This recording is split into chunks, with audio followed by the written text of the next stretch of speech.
So dear students, welcome back to our today's lecture. आज का topic हमारा रहेगा mechanism of substitution reactions in square planar complexes. तो so far हमने discuss किया था different mechanisms involving with the substitution reactions in case of octahedral complexes, जो कि हमने पूरा डिटेल्स में सब कुछ वहां पे डिस्कस कर लिया है। ठीक है, नाउ हम आते हैं स्क्वायर प्लेनर कॉम्प्लेक्स में किस टाइप से कैसे कौन से type of substitution reactions occur होते हैं case of square planar complexes. ठीक, so before going to the different reactions shown by square planar complexes, सबसे पहले हम देखेंगे कि स्क्वायर प्लेनर कॉम्प्लेक्सेस की फॉर्मेशन जो है कि कौन से type of metal ions square planar complex form करते हैं। ठीक, तो अगर हम ट्रांजिशन मेटल एलिमेंट्स की बात करें, मेटल आयंस, तो मोस्टली यहाँ पे हमारे पास जो D8 कॉन्फ़िगरेशन के जो मेटल्स हैं या एलिमेंट्स हैं, D8 इलेक्ट्रॉनिक कॉन्फ़िगरेशन जिनमें है, वो सब हमारा स्क्वायर प्लेनर कॉम्प्लेक्स फॉर्मेशन करते हैं। तो अगर हम D8 मेटल आयंस की बात करें तो यहाँ पे हमारे पास निकल इन +2 ऑक्सीडेशन स्टेट, ये आपका स्क्वायर प्लेनर कॉम्प्लेक्स फॉर्म करते हैं। निकल के पूरा फैमिली, इसमें आपका प्लेटिनम है, ये भी आपका स्क्वायर प्लेनर शो करते हैं। प्लेटिनम है, ये भी आपका स्क्वायर प्लेनर कॉम्प्लेक्स फॉर्म करते हैं। इसके साथ साथ आपका रोडियम है which is in +1 oxidation state, या आपका इरिडियम है, this one is also in +1 oxidation state. And gold या aurate third will also form square planar complex. ठीक है, तो ऐसे मेटल कॉम्प्लेक्स मेनली अगर हम बात करें तो जो D8 कॉन्फ़िगरेशन है, वो सारे metal ion mostly form square planar complex with A stable state. However, जो मोस्टली हाईली स्टडी किया हुआ जो मेटल आयन है, जिसपे सबसे ज्यादा स्टडी हुआ है आज तक स्क्वायर प्लेनर कॉम्प्लेक्स में, वो है आपका प्लेटिनम सेकंड या platinum 2+ ion. Platinum in +2 oxidation state is the square planar complex which is extensively studied for its substitution reaction। अब क्वेश्चन यहाँ पे ये अराइज होते हैं कि हमारा प्लेटिनम कॉम्प्लेक्स पे ही स्टडी क्यों हुआ है, प्लेटिनम इन +2 ऑक्सीडेशन स्टेट स्क्वायर प्लेनर पे ही ज्यादा एक्सटेंसिव स्टडी क्यों हुआ है। ठीक है, तो कुछ रीजन है। सबसे पहला जो रीजन है आपका, platinum +2 square planar complex form करते हैं जो कि सबसे स्टेबल होते हैं। ठीक है, तो हम ये लिख सकते हैं square planar complexes of platinum second or most stable। पहला रीजन है कि जो square planar complex of platinum रहते हैं वो सबसे ज्यादा स्टेबल रहते हैं। दूसरा रीजन ये है कि अगर आपको किसी कॉम्प्लेक्स में कुछ स्टडी करने हैं, उसका कैरेक्टरिस्टिक स्टडी करना है, तो उसका प्रिपरेशन जो है वो इजीली होना चाहिए। तो प्लेटिनम कॉम्प्लेक्स आपका इजीली सिंथेसाइज होते हैं, तो इजी टू सिंथेसाइज। थर्ड इसकी कैरेक्टरिस्टिक्स अगर हम देखें तो ये आपका कॉम्प्लेक्स जो है मोस्टली स्क्वायर प्लेनर कॉम्प्लेक्स ही फॉर्म करते हैं। ठीक है, तो प्लेटिनम सेकंड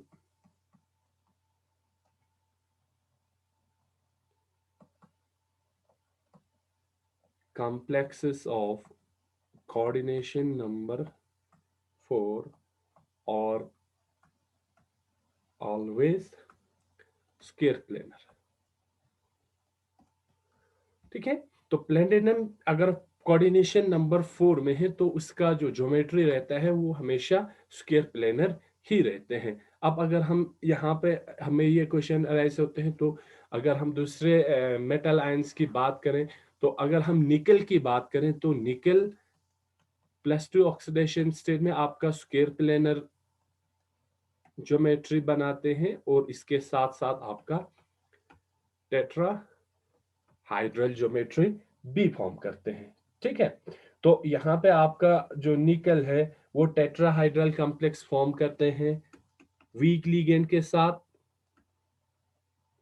और स्क्वायर प्लेनर कॉम्प्लेक्स फॉर्म करते हैं स्ट्रॉन्ग लिगेंड के साथ, जो कि हमने metal carbonate carbonyl metal carbonyl complex study करते वक्त देखा था कि निकल जो है tetra carbonyl tetrahedral structure form कर रहे थे। ठीक है, और अगर हम रीजन देखें प्लेटिनम सेकंड कॉम्प्लेक्स पे सबसे ज्यादा स्टडी क्यों हुआ है, तो और एक रीजन है कि आपका जो प्लेटिनम कॉम्प्लेक्सेस है या प्लेटिनम स्क्वायर प्लेनर कॉम्प्लेक्सेस है, वहां पे रेट ऑफ द रिएक्शन है, सब्स्टिट्यूशन रिएक्शन की रेट है वो स्लो रेट है is compare to other complexes, जो कि हमारे लिए लेबोरेटरी स्टडी के लिए कन्वीनियंट है। तो हम ये भी लिख सकते हैं जो सब्स्टिट्यूशन रिएक्शन है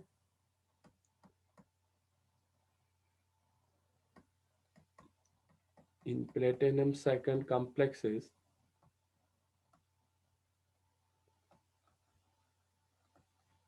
undergo it slow rate.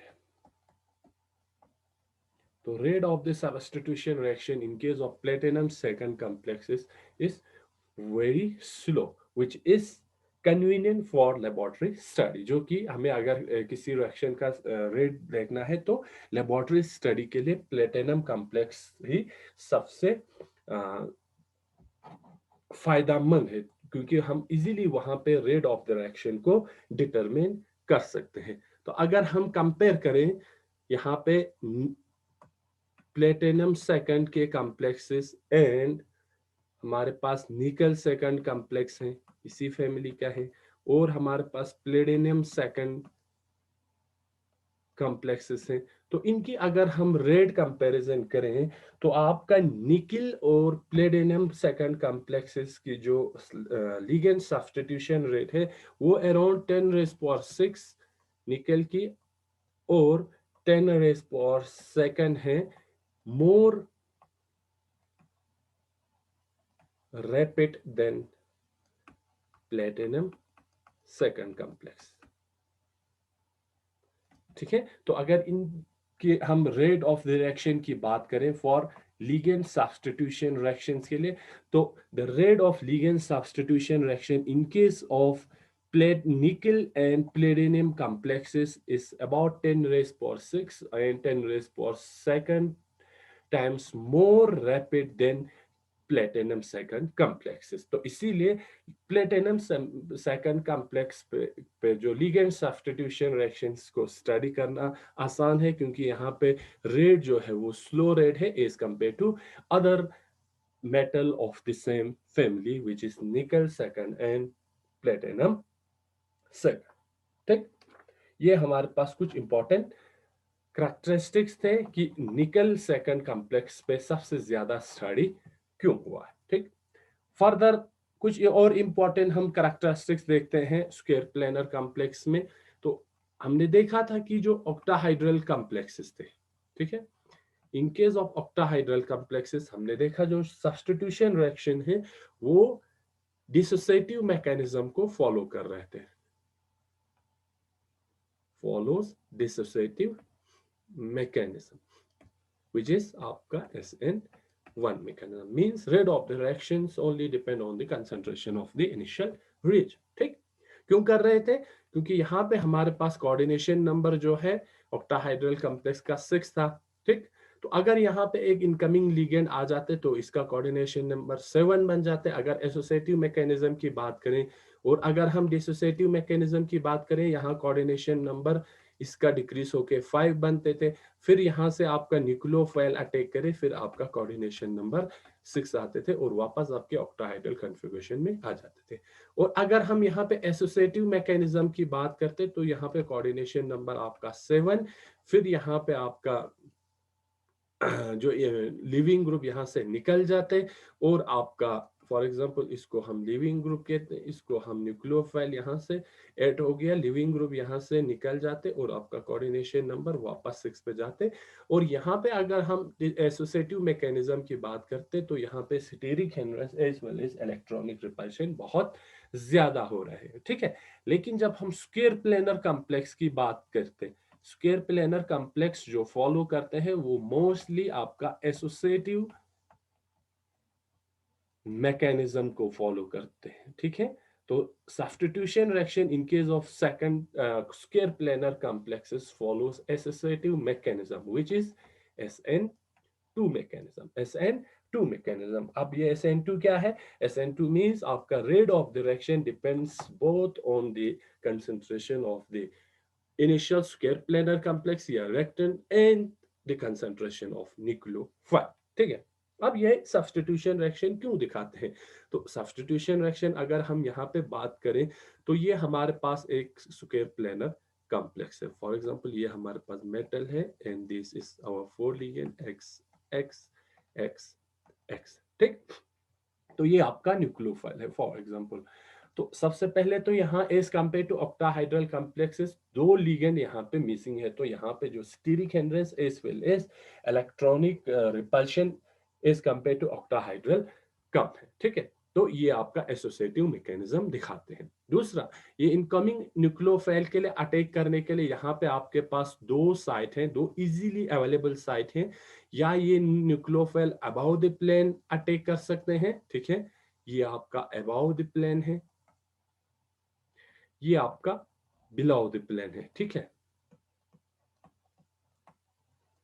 Below the plane of this square planar complexes. तो यहाँ पे आपका इजीली आपका इनकमिंग न्यूक्लियोफाइल इधर above the plane as well as below the plane आपका अटैक कर सकते हैं in case of the square planar complexes। तो easily, क्योंकि both repulsion steric crowding as well as electronic repulsion is less as compared to octahedral complexes, therefore the square planar complexes follows associative mechanism, associative mechanism, ठीक है। दूसरा reason अगर यहाँ पे हम देखें तो अगर हम प्लेटिनम सेकंड कॉम्प्लेक्स की बात करें, particularly this platinum second complexes have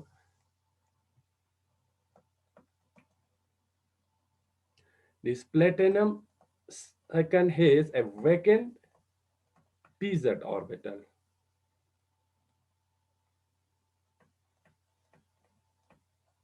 vacant pz orbital रहते हैं प्लेटिनम में। तो इजीली ये प्लेटिनम क्या कर सकते हैं, which is of low energy, और ये pz ऑर्बिटल जो होगा इज ऑफ लो एनर्जी, इसका एनर्जी भी बहुत कम रहता है। तो ये क्या करेंगे, इजीली एक्सेप्ट करेंगे, this pz orbital easily accept the electron pair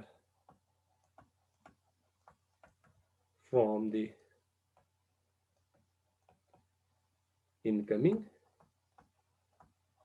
nucleophile. तो इजीली ये क्या करेंगे, आपके जो इनकमिंग न्यूक्लियोफाइल को, ये जो इनकमिंग न्यूक्लियोफाइल है उससे इजीली यहाँ पे इलेक्ट्रॉन्स को क्या करेंगे, एक्सेप्ट करेंगे। तो ये और इंपॉर्टेंट कैरेक्टरिस्टिक्स था आपका important characteristics of platinum second complexes showing square planar complexes forming square planar complexes। तो अगर हम यहाँ पे मैकेनिज्म की बात करें तो कैसा मैकेनिज्म फॉलो होता है इन केस ऑफ ऑक्टाहाइड्रल कॉम्प्लेक्सेस, ठीक है।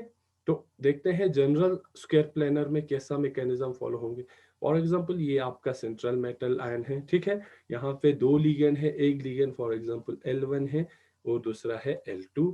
इसके साथ साथ आपका और दो लिगेंड रहेंगे, एक टी को हम टी से डिनोट करते हैं, इसको हम एक्स से डिनोट करते हैं। ये है आपका एक स्क्वायर प्लेनर कॉम्प्लेक्स, ठीक। अब सब्स्टिट्यूशन रिएक्शन दिखाएंगे, मींस यहाँ पे आपको न्यूक्लियोफाइल होगा, Y नेगेटिव से हम इसको रिप्रेजेंट करते हैं। ये आपका अटैक करेंगे इस वाले स्क्वायर प्लेनर कॉम्प्लेक्स पे। जब ये स्क्वायर प्लेनर कॉम्प्लेक्स पे अटैक करेंगे तो आपका एक इंटरमीडिएट बनेंगे which is having coordination number 5। यहाँ पे इसका आपका कोऑर्डिनेशन नंबर 4 था, यहाँ पे इसका कोऑर्डिनेशन नंबर अब 5 बन गया है, क्योंकि आपका स्क्वायर प्लेनर कॉम्प्लेक्स जो है वो एसोसिएटिव मैकेनिज्म को फॉलो करते हैं, ठीक है। ये आपका L1, ये आपका L2 है। यहाँ पे आपका ऑलरेडी X है और यहाँ पे इनकमिंग न्यूक्लियोफाइल Y ने अटैक किया है, ठीक। अब यहाँ पे क्या होगा, ये वाले 5 कोऑर्डिनेटेड इंटरमीडिएट रीअरेंजेस, यहाँ पे रीअरेंजमेंट होंगे और ये जो ज्योमेट्री है आपका कन्वर्ट होगा एक बाइपिरामिडल स्ट्रक्चर में, ठीक है। ये आपका मेटल आयन, फॉर एग्जांपल ये आपका 2 लिगेंड है, 1 L2, यहाँ पे आपका इनकमिंग न्यूक्लियोफाइल है Y, और ये जो 2 लिगेंड है वो अपने पोजीशंस को रीअरेंज करेंगे और आपका एक ट्राइगोनल बाइपिरामिडल स्ट्रक्चर फॉर्म होंगे, ट्राइगोनल बाइपिरामिडल स्ट्रक्चर फॉर्म होंगे। अब यहाँ पे ये जो ट्राइगोनल बाइपिरामिडल स्ट्रक्चर है, इनमें आपका कौन कौन से लिगेंड एक्सियल पे इक्वेटोरियल पोजीशन अटेन करेंगे और कौन कौन से लिगेंड आपका एक्सियल पोजीशन अटेन करेंगे, तो वो हम देखते हैं। यहाँ पे आपका जो ये वाले 3 लिगेंड है वो इक्वेटोरियल पोजीशन अटेन करेंगे, फॉर एग्जांपल ये आपका एक Y है, दूसरा आपका T है एंड देन आपका X है। ये 3 लिगेंड जिसको हमने रेड से डिनोट किया है वो आपका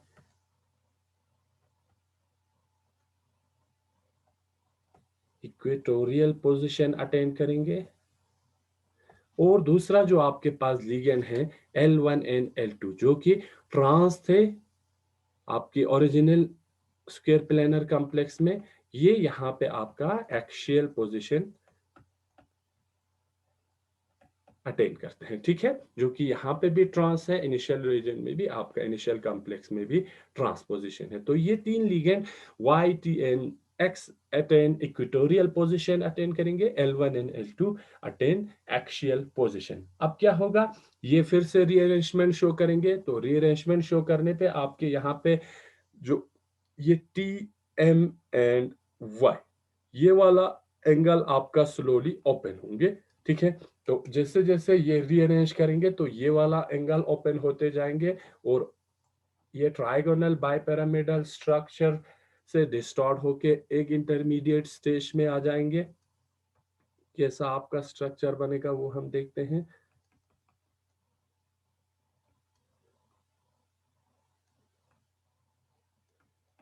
ऐसा आपका एक इंटरमीडिएट स्ट्रक्चर बनेंगे, L1 है, L2 है, TX एंड Y, ठीक है। ये इस ट्राइगोनल बाइपिरामिडल स्ट्रक्चर से डिस्टर्ब होके और एक इंटरमीडिएट पे आ जाएंगे, और ये इंटरमीडिएट फाइनली आपका ड्यू टू ये जो लिविंग ग्रुप है यहाँ से लीव करेंगे, ठीक है। X यहाँ से लीव करेंगे तो यहाँ पे आपका वापस आपका स्क्वायर प्लेनर कॉम्प्लेक्स फॉर्म होंगे, जो इसको हम ऐसे दिखा सकते हैं। ये आपका metal ion and this is T and this is Y, this is L1, L2 and इसके साथ साथ आपका X माइनस यहाँ से निकल जाएंगे इस वाले 5 कोऑर्डिनेटेड इंटरमीडिएट्स, ठीक है। तो ऐसे आपका सब्स्टिट्यूशन रिएक्शन होगा इन case of square planar complex में, और ये जो रिएक्शंस होगा वो फॉलो करेंगे किस एसोसिएटिव मैकेनिज्म, मींस यहाँ पे आपका कोऑर्डिनेशन नंबर 4 से कोऑर्डिनेशन नंबर 5 में चेंज हो जाएंगे, ठीक है। अब ये जो रीअरेंजमेंट है यहाँ से आपका यहाँ तक जो रीअरेंजमेंट हुआ है आपके 5 कोऑर्डिनेटेड इंटरमीडिएट में, तो यहाँ पे आपका ये जो 3 जो कॉन्फ़िगरेशनल स्टेट है, ये तो या आपका एक्टिवेटेड फॉर्म में रह सकते हैं, एक्टिवेटेड कॉम्प्लेक्स फॉर्म, और ये आपका इंटरमीडिएट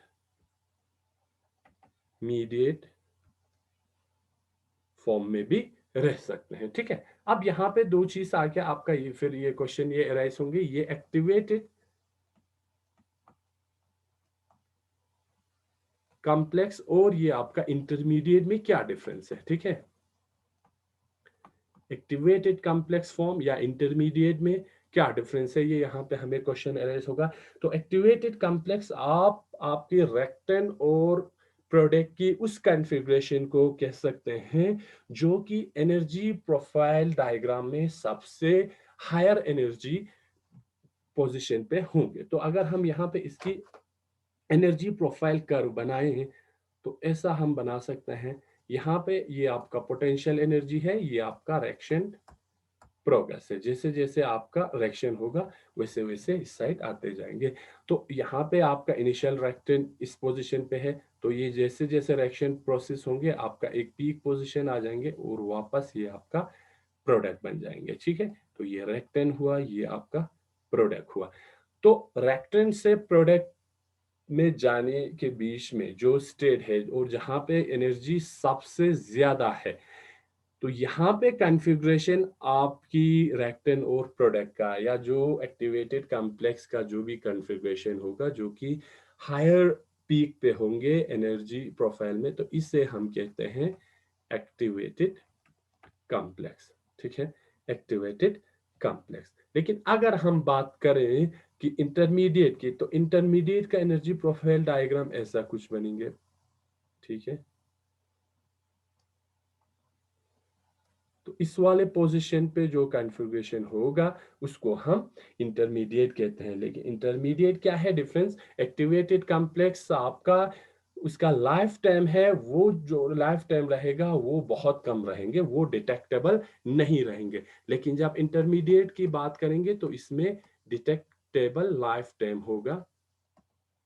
लाइफ टाइम होगा मींस इंटरमीडिएट को हम डिटेक्ट कर सकते हैं, निकाल सकते हैं, लेकिन एक्टिवेटेड कॉम्प्लेक्स को हम नहीं निकाल सकते हैं, उसका एनर्जी जो है सबसे ज्यादा होगा। ये इंटरमीडिएट की लाइफ टाइम ऑलरेडी शॉर्ट हो सकता है, life time can be short but not less than the life time of activated complexes. ठीक है, तो यहाँ पे एक्टिवेटेड कॉम्प्लेक्स वो कॉन्फ़िगरेशन है आपके रेक्टेन और प्रोडक्ट का जो कि एनर्जी प्रोफाइल डायग्राम में सबसे हाईएस्ट पीक पोजीशन पे रहते हैं। लेकिन इंटरमीडिएट की जब हम बात करते हैं तो इंटरमीडिएट का एक डिटेक्टेबल लाइफ टाइम होते हैं कि हम कुछ टाइम के लिए इंटरमीडिएट को हम निकाल सकते हैं या उसकी करैक्टरिस्टिक को स्टडी कर सकते हैं। और इंटरमीडिएट का लाइफ टाइम शॉर्ट हो सकते हैं but at least somewhat more stable than the activated complex। तो ये होगा somewhat more stable than activated complex. तो एक्टिवेटेड कॉम्प्लेक्स आपका लीस्ट स्टेबल स्टेट है, उसको हम नहीं दिखा सकते हैं या उसको हम डिटेक्ट नहीं कर सकते हैं। लेकिन इंटरमीडिएट वो वाले कॉन्फ़िगरेशन है जिनका कुछ लाइफ टाइम होगा, although the lifetime can be short but somewhat more stable than the activated complex। ठीक है, तो ये था हमारे पास कि कैसे सब्स्टिट्यूशन रिएक्शन दिखाते हैं इन case of square planar complex. ठीक है, अब हम कुछ प्लेटिनम कॉम्प्लेक्स पे स्टडी करते हैं क्योंकि प्लेटिनम स्क्वायर प्लेनर कॉम्प्लेक्स है आपका सबसे most studied square planar complex. ठीक, और एक इंपॉर्टेंट करैक्टरिस्टिक सब्स्टिट्यूशन रिएक्शन का स्क्वायर प्लेनर कॉम्प्लेक्स का है वो है कि यहाँ पे रिटेंशन ऑफ कॉन्फ़िगरेशन रहता है। ठीक है, retention of configuration means retention of configuration means जैसे कि हमने ऑक्टाहाइड्रल कॉम्प्लेक्स में देखा था कि कॉम्प्लेक्स की रिटेंशन जो जो ज्योमेट्री है वो चेंज हो रहा था, पोजीशन चेंज हो रहे थे। लेकिन यहाँ पे रिटेंशन ऑफ कॉन्फ़िगरेशन रहता है मींस अगर आपके पास सिस कॉम्प्लेक्स है तो प्रोडक्ट भी क्या होगा? सिस होगा, सिस प्रोडक्ट बनेंगे। ठीक है, और अगर आपका ट्रांस है कॉम्प्लेक्स या इनिशियल जो रिएजन है ट्रांस है तो आपका प्रोडक्ट भी क्या होगा? ट्रांस प्रोडक्ट बनेंगे। ठीक है, तो यहाँ पे स्क्वायर प्लेनर कॉम्प्लेक्स की सब्स्टिट्यूशन रिएक्शन का कैरेक्टरिस्टिक ये है कि there is the retention of configuration means cis complex आपका सिस प्रोडक्ट देंगे, ट्रांस कॉम्प्लेक्स आपका ट्रांस प्रोडक्ट देंगे। तो इसे हम कहते हैं रिटेंशन ऑफ कॉन्फ़िगरेशन। और हम इसको ये भी कह सकते हैं कि यहाँ पे रिएक्शन जो है वो इंटायरली स्टीरियो स्पेसिफिक है। ठीक है, स्टीरियो स्पेसिफिक है मींस एक ही रीजन एक पर्टिकुलर के प्रोडक्ट देंगे, दूसरा टाइप ऑफ रीजन उसी टाइप का प्रोडक्ट देंगे मींस यहाँ पे मिक्सचर नहीं होंगे। So substitution reaction in case of square planar complexes is stereospecific. देखते हैं, एक एग्जांपल लेते हैं। फॉर एग्जांपल हमारे पास एक कॉम्प्लेक्स है सिस प्लेटिनम है, इसके साथ हम दो एक टाइप के लिगेंड जोड़ते हैं और दूसरा दो डिफरेंट लिगेंड जोड़ते हैं, तो ये आपका एक स्क्वायर प्लेनर कॉम्प्लेक्स है। प्लेटिनम का सिस कॉन्फ़िगरेशन को पहले देखते हैं। प्लेटिनम A2LX मींस हमारे पास दो ए टाइप के लिगेंड है, एक L है एक X है, मींस यहाँ पे हमारे पास चार लिगेंड है, तो इसीलिए ये स्क्वायर प्लेनर कॉम्प्लेक्स है। तो देखते हैं, ये आपका प्लेटिनम है। पहले हम इसका सिस कॉन्फ़िगरेशन देखते हैं, तो दोनों एक साइड रहेंगे, ठीक है। तो यहाँ पे आपका X देन योर L, ये आपका सिस प्लेटिनम कॉम्प्लेक्स है, ठीक। अब यहाँ पे आपका अटैक करेंगे न्यूक्लियोफाइल, फॉर एग्जांपल Y को हम न्यूक्लियोफाइल रखते हैं, तो ये वाला आपका 5 कोऑर्डिनेटेड इंटरमीडिएट बनेंगे। यहाँ पे A और A का कोई कॉन्फ़िगरेशन चेंज नहीं होगा, L भी ऐसे रहेंगे, तो यहाँ पे एक इंटरमीडिएट बनेंगे, X बिलो द प्लेन रहेंगे और Y आपका अबव द प्लेन रहेंगे। नेक्स्ट स्टेप में आपका क्या होगा, X लिविंग ग्रुप है, निकल जाएंगे, तो वापस आपका स्क्वायर प्लेनर कॉम्प्लेक्स आ जाएंगे, लेकिन with the retention of configuration.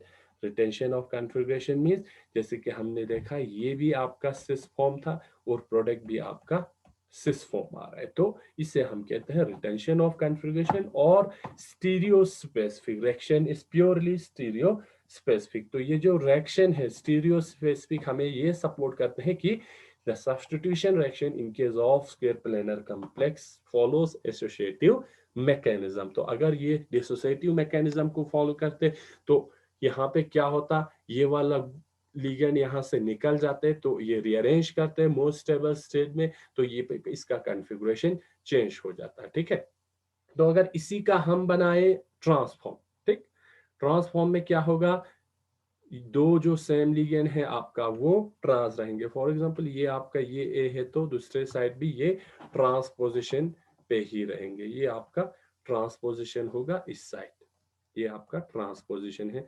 तो आपका यहाँ पे एल रहेंगे और यहाँ पे आपका एक्स रहेंगे, तो यहाँ पे आपका इनकमिंग लिगेंड आएंगे वाई, 5 कोऑर्डिनेटेड इंटरमीडिएट बनेंगे,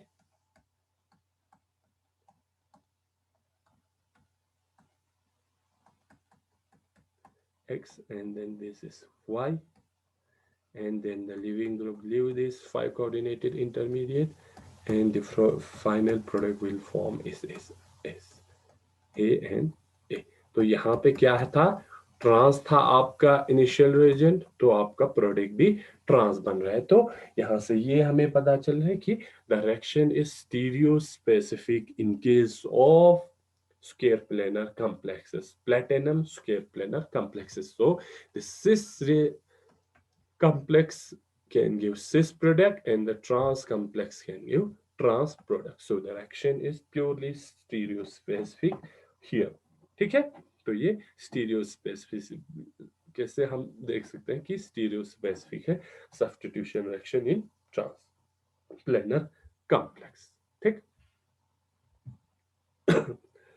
नाउ अब हमने देखा कि यहाँ पे जो स्क्वायर प्लेनर कॉम्प्लेक्स पे रिएक्शन हो रहा है वो प्योरली स्टीरियो स्पेसिफिक हो रहा है, या जो सब्स्टिट्यूशन रिएक्शन है वो फॉलो कर रहा है एसोसिएटिव मैकेनिज्म को। लेकिन ये जो रिएक्शंस है देखने में हमें सिंपल लग रहा है, वो इतना सिंपल नहीं है अगर हम ये रिएक्शन जो है एक्वस कॉम्प्लेक्स में करें, ठीक है। तो यहाँ पे हमारा दो पाथवे हो सकते हैं, क्योंकि यहाँ पे हमारे पास जो एक्वा मीडियम है वो खुद एज ए लिगेंड एक्ट कर सकते हैं। तो यहाँ पे क्या होगा, सॉल्वेंट का इफेक्ट बहुत इंपॉर्टेंट है इन case of substitution reaction in aqueous solution. उसको हम देखते हैं, substitution reaction in aqueous solvent. तो यहाँ पे क्या होगा कि एक्वा जो है हमारे पास वाटर जो है ये itself act as a ligand, तो यहाँ पे आपका वाटर भी एक लिगेंड एक्ट करता है, तो ये सब्स्टिट्यूशन रिएक्शंस को थोड़ा कॉम्प्लेक्स बना लेते हैं। फॉर एग्जांपल हम एक कॉम्प्लेक्स है हमारे पास प्लेटिनम का, उसका रिएक्शन दिखाते हैं PtA3X N प्लस। ये आपका एक स्क्वायर प्लेनर कॉम्प्लेक्स है। इस पे सब्स्टिट्यूशन रिएक्शन दिखाते हैं इन एन एक्वस मिड। ठीक, तो रिएक्शन होगा आपका ऐसा PtA3X N प्लस देन आपका न्यूक्लियोफाइल होंगे, फॉर एग्जांपल Y नेगेटिव रखते हैं, तो ये रिएक्शन जो होगा वो परफॉर्म होगा H2O में। ठीक है, तो आपका प्रोडक्ट बनेंगे PtA3Y N plus, and then the living group can leave this square planar complexes is X negative। ठीक, तो ये आपका एक रिएक्शन है। तो अगर हम यहाँ पर रेट देखें इस रिएक्शन की, ठीक, इस रिएक्शन की रेट देखें तो ये आपका फर्स्ट ऑर्डर है with respect to the initial region. ठीक, इनिशियल आपका जो कॉम्प्लेक्स है स्क्वायर प्लेनर वो है आपका PtA3X, ये आपका इनिशियल है। तो अगर हम रेट ऑफ द रिएक्शन देखते हैं तो ये फर्स्ट ऑर्डर है with respect to complex and independent on the concentration of nucleophile. ठीक, तो इस केस में आपका रेट होगा K1 PtA3X N प्लस। ठीक, अब यहां पे आपके पास दूसरा एक अल्टरनेटिव है। ये कब होंगे? ये आपका जब ये डायरेक्ट ये वाला न्यूक्लियोफिलिक रिएक्शंस शो करेंगे। अब ये रिएक्शन दूसरे टाइप से भी हो सकता है जहां पे इसका रेट जो होगा बहुत लो होंगे। ठीक है, तो दूसरा ये होगा कि ये रेट ऑफ द रिएक्शन है वो फर्स्ट ऑर्डर आल्सो है विद रेस्पेक्ट टू y। ठीक है, तो ओवरऑल रिएक्शन आपका सेकंड ऑर्डर होंगे। ठीक, तो ये रिएक्शन अगर first order with respect to this complex and first order with respect to y है, तो ओवरऑल आपका रेट होगा K2 will be PtA3X N plus and Y negative. एक रेट ये होंगे जहां पे ये आपका reaction independent of this y है, तो ये रेट कांस्टेंट होंगे। और अगर आपका रेट कांस्टेंट दोनों पे डिपेंड करते हैं जो कि हमारे पास है एसोसिएटिव मैकेनिज्म पे, तो आपका ये रिएक्शन होगा K2PtA3X N plus Y negative, तो ये आपका रहेगा सेकंड ऑर्डर। ओवरऑल आपका रिएक्शन रहेंगे सेकंड ऑर्डर। ये आपका फर्स्ट ऑर्डर है with respect to initial square planar complexes. ठीक, और अगर ये रिएक्शन दोनों एक साथ होते हैं, ठीक, अगर ये this two reactions take place simultaneously, ये दोनों अगर एक ही पाथ को फॉलो करते हैं, तो आपका रेट ओवरऑल रेट रहेंगे, overall rate is equal to K1 PtA3X N plus plus आपका रहेगा K2 PtA3X N plus and then 1y minus. ठीक, ये आपका अगर ये दोनों रिएक्शन एट ए टाइम होते हैं, ये कब होंगे? जब आपका जो वाटर है वो रिएक्शन में टेक पार्ट करेंगे। ये कब होंगे? जब आपका रिएक्शन डायरेक्ट साइमल्टेनियसली या डायरेक्ट रिएक्शन होगा between this incoming nucleophile and this square planar complex में। तो अगर इसको हम और सॉल्व करें तो हमारे पास हम इसको कॉमन निकालते हैं, तो ये आपका K1 रहेगा। ठीक है, प्लस K2 y माइनस रहेंगे। ठीक है, और यहाँ पे आपका कॉमन निकल जाएगा PtA3X N प्लस। ये आपका कॉमन इक्वेशन बन गया। जब आप इन दो ये दोनों रिएक्शन साइमल्टेनियस होंगे, एक एट अ टाइम होंगे, वो डायरेक्ट रिएक्शन होंगे between square planar complex and the nucleophile, and दूसरा जो रिएक्शन जो फॉलो करेंगे वो करेंगे through by the participation of water aqueous solution. तो यहाँ पे हमारे K1 और K2 क्या है? K1 है आपका first order reaction rate constant, and ये K2 है आपका सेकंड ऑर्डर रेट कांस्टेंट।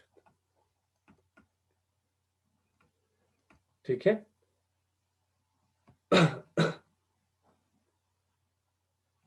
तो यहाँ पे अगर आपका ये y जो है एक्सिस में है, ठीक है, if we can take this nucleophile y in excess, तो ओवरऑल आपका रिएक्शन क्या होगा, फिर y एक्सिस है तो इस पे डिपेंड नहीं करेंगे, तो आपका rate of the reaction is pseudo first order, ठीक। If y that is the nucleophile is taking in excess, then rate does not depend on y, concentration of y negative. Therefore, the type of reaction will be pseudo first order, ठीक है। तो अगर आपका nucleophile की concentration जो है वो बहुत ज्यादा है, तो आपका रेट जो है डिपेंड नहीं करेंगे concentration of first, concentration of Y, this is the nucleophile, तो आपका रिएक्शन रेट जो है वो स्यूडो फर्स्ट ऑर्डर रहेंगे। तो यहाँ पे फिर आपका जो observe pseudo first order rate constant है वो आपका ऐसा कुछ बनेगा। तो हम ये लिख सकते हैं कि observed rate constant, that is the pseudo first order, will be equal to k1 plus k2 and ky minus. So this y is in excess, so the rate does not depend on the change in the concentration of y negative, ठीक है। तो ये आपका एक equation बनता है, let's say इस equation 1, ठीक। तो यहाँ पे हम देख रहे हैं कि इक्वेशन 1 आपको क्या शो कर रहा है, ठीक है। तो इक्वेशन 1 से हमें ये मिल सकता है कि अगर हम रिएक्शन को, ठीक है, रिपीट करें, ठीक है, तो इक्वेशन 1 हमें ये इंडिकेट करता है, indicates that bye repeating the reaction at various concentration of y negative, अगर हम रिएक्शन को बार बार रिपीट करते हैं लेकिन हमें चेंज करना है y नेगेटिव की कंसंट्रेशन। सो इक्वेशन 2 हमें ये दिखाते हैं कि अगर हम इस रिएक्शन को बार बार रिपीट करते हैं by changing the concentration of y negative, हम both value of k1 and k2 can be determine, हम यहाँ से दोनों रेट कांस्टेंट को निकाल सकते हैं by changing the concentration of y negative. कैसे? क्योंकि जब हम इसको ड्रॉ करते हैं रेट कांस्टेंट को against concentration of y negative, ठीक है, इसको हम रखते हैं for example concentration of y, change करना है बार बार कंसंट्रेशन ऑफ वन और y को और एक्शन को रिपीट करना है, तो यहाँ पे हमारा एक रेट कांस्टेंट मिलेंगे जो कि अराउंड 10⁻⁶ के ऑब्जर्व, ठीक है, के ऑब्जर्व पर सेकंड, ये आपका रेट कांस्टेंट मिलेंगे जब आप इस रिएक्शन को बार बार रिपीट करेंगे bye changing the concentration of y negative. तो ये रिएक्शन ऑलरेडी लोगों ने परफॉर्म करके देखा है, वो देखा है एक प्लेटिनम की कॉम्प्लेक्स के लिए Pt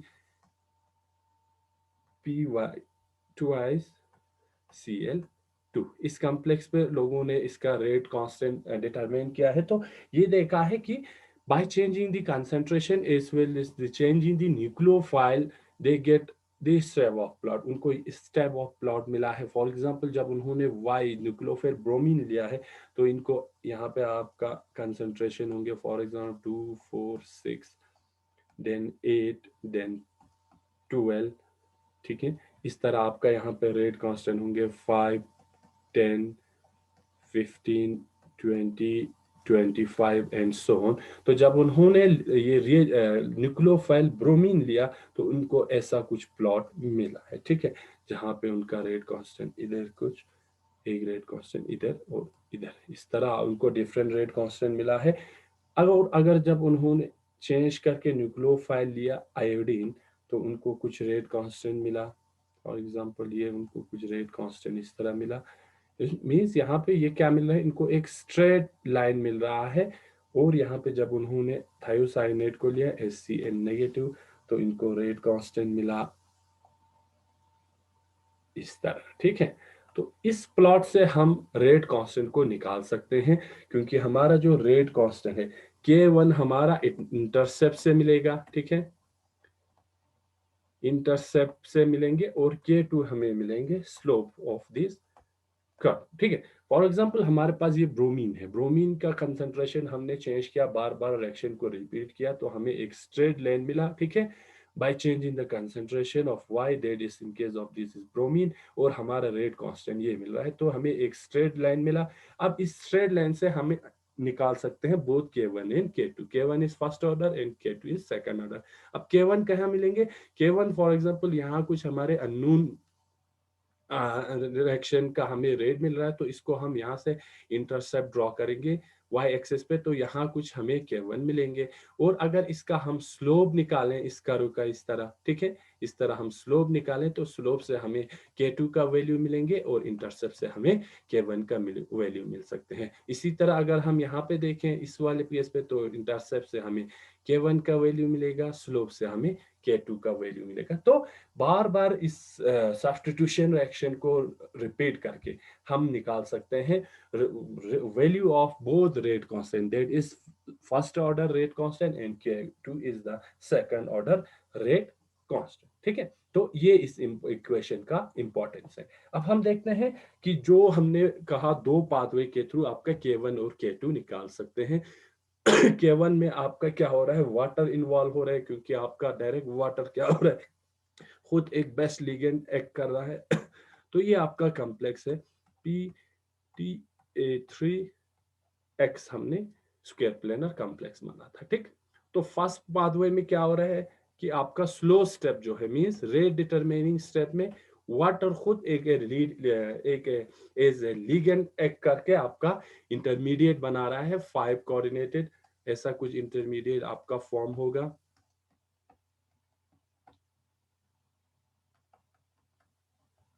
X and then this is your water, ठीक। देन आपका यहाँ से इनकमिंग जो आउट का लिविंग ग्रुप है वो निकल जाएंगे, ठीक, ये भी स्लो होगा।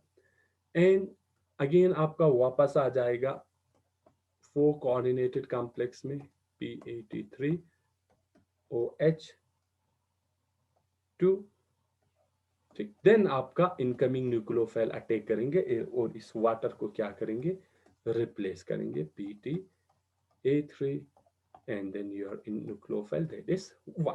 तो एक पाथवे तो ये फॉलो अप हो रहा है कि वाटर खुद एज ए लिगेंड एक्ट करके पहले क्या कर रहे हैं, 5 कोऑर्डिनेटेड इंटरमीडिएट बना रहे हैं, ठीक है। नेक्स्ट में आपका लिविंग ग्रुप लिव कर रहे हैं, एंड फाइनल स्टेप में आपका न्यूक्लियोफाइल वाटर मॉलिक्यूल को रिप्लेस करके आपका फिर से स्क्वायर प्लेनर कॉम्प्लेक्स फॉर्म कर रहे हैं। एक पाथवे तो ये था। दूसरा पाथवे ये था कि डायरेक्ट आपका रिएक्शन सेकंड ऑर्डर हो रहे थे, एसोसिएटिव मैकेनिज्म को फॉलो कर रहे थे, क्योंकि this one is also follow the associative mechanism, however the concentration of water is in excess, so the rate constant does not depend on the concentration of y। तो यहाँ पे आपका ये वाला फर्स्ट ऑर्डर। अब दूसरा हमारे पास पाथवे ये हो सकते हैं कि आपका वाटर इसमें रिएक्शन में टेक पार्ट नहीं करे, डायरेक्ट आपका न्यूक्लियोफाइल इस पे अटैक करे, तो आपका ये वाला इंटरमीडिएट बनेंगे, ठीक है। ये भी 5 कोऑर्डिनेटेड इंटरमीडिएट बनेंगे। यहाँ पे आपका x है और आपका बॉडी प्लेन y अटैक करेंगे। नेक्स्ट स्टेप में आपका ये फास्ट स्टेप होगा, यहाँ पे आपका वाटर जो न्यूक्लियोफाइल है वो यहाँ से निकल जाएंगे और आपका वापस square planar platinum square planar complex form होंगे, ये आपका इनकमिंग ग्रुप होंगे। तो ये दो पाथवे पॉसिबल है इन case of substitution reaction in square planar complex under aqueous environment. अगर आपका जो मीडियम है वो एक्वा है, तो वाटर खुद एक गुड लिगेंड एक्ट करके यहाँ पे आपका 5 कोऑर्डिनेटेड इंटरमीडिएट बना सकते हैं। हाउएवर अगर हम यहाँ पे देखें तो ये वाला रिएक्शन आपका K2 है, डायरेक्ट सेकंड ऑर्डर रिएक्शन आपको मिल रहा है। हाउएवर अगर यहाँ पे देखें ये भी एसोसिएटिव मैकेनिज्म को फॉलो कर रहे हैं, लेकिन rate of the reaction is first order. First order क्यों है, क्योंकि concentration of this water is in axis, axis की वजह से रेट ऑफ द रिएक्शन इस वाटर की कंसंट्रेशन पे डिपेंड नहीं करेंगे, ठीक है। तो इससे आपको सब्स्टिट्यूशन रिएक्शन होता है स्क्वायर प्लेनर कॉम्प्लेक्स में, और इसको हम सॉल्वेंट पाथ भी कह सकते हैं, ठीक है। सॉल्वेंट पाथ भी कह सकते हैं इस वाले ऊपर वाले रिएक्शन को, क्योंकि यहाँ पे सॉल्वेंट खुद एक्ट एज ए लीगेंड, ठीक है। तो यहाँ पे अगर इस वाले रिएक्शन को अगर हम ऊपर वाले इक्वेशन को इस वाले रिएक्शन की ओर देखें, तो आपका रिएक्शन ऐसा कुछ था कि जो ऑब्जर्व था उसको हमने लिखा था K1 plus K2 in the concentration of Y negative. तो यहाँ पे हमें K1 क्या है, K1 हमारा सॉल्वेंट वाला पाथ है, तो इसको हम KS भी लिख सकते हैं। K2 हमारा क्या है, K2 हमारा Y की कंसंट्रेशन पे डिपेंड कर रहे हैं, तो इसको हम KY कह सकते हैं और Y नेगेटिव भी लिख सकते हैं, ठीक है। तो ये हमारे पास और एक इक्वेशन आते हैं, इक्वेशन नंबर 2। तो ऐसे आपका सब्स्टिट्यूशन रिएक्शन होता है इन case of square planar complex, ठीक है। तो ये था all about substitution reaction in case of square planar complexes, and we can also say that the substitution reaction mechanism of substitution reaction in square planar platinum complex, ठीक है। तो with this ये topic यहाँ पे खत्म होता है।